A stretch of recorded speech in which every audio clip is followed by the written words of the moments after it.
Bonjour à tous, vous êtes avec Hélène Lemarec et voici les nouvelles du jour sur FX Market.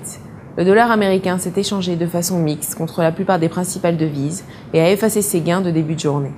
Les marchés boursiers ont clôturé de façon mixte puisque le Dow Jones a augmenté de 0,43% et le Nasdaq a baissé de 0,23%. Le pétrole brut a légèrement progressé, haussant de 0,3% et a clôturé à 101 $ le baril, tandis que les négociants en matières premières attendent de nouveaux développements en Europe. L'or a été entraîné en début de journée vers la zone de 1700 $, mais les investisseurs ont vu une opportunité de l'acheter en zone basse et il a vite récupéré pour clôturer pratiquement inchangé à 1730 $ l'once. Le stock de pétrole brut devrait s'affaiblir à 0,8 millions contre 3,9 millions précédemment. L'euro a récupéré des pertes face au dollar suite à ce que le Financial Times ait signalé que les dirigeants européens pourraient rassembler des fonds de secours prévus de façon à augmenter le financement avant un sommet cette semaine.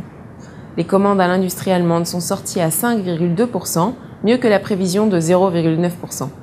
Se maintenir au-dessus de niveaux de support clé de 1,370 pourrait alimenter une nouvelle tendance positive de la paire.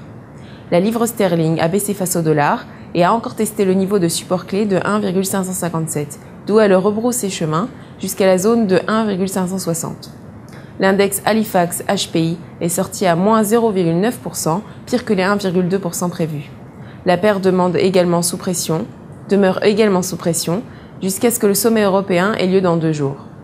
Techniquement, se maintenir au-dessus du niveau de support clé de 1,557 pourrait alimenter une tendance positive de la paire.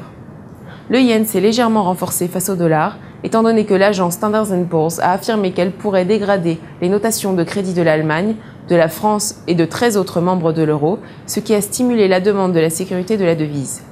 Techniquement, si la paire dollar-yen maintient son niveau de support de 77,60, la tendance continuera à être haussière et la paire pourrait tester son niveau de résistance de 78,20. Le dollar canadien s'est renforcé pour une deuxième journée face au billet vert, compte tenu que la Banque centrale du Canada a maintenu son taux directeur inchangé à 1%.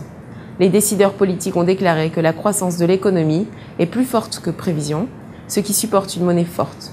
Globalement, la paire dollar-dollar canadien s'est échangée à un minimum de 1,0083 et à un maximum de 1,0205. Merci de votre écoute, bonne journée. Pour plus d'informations, consultez-nous sur www.ufxmarkets.com.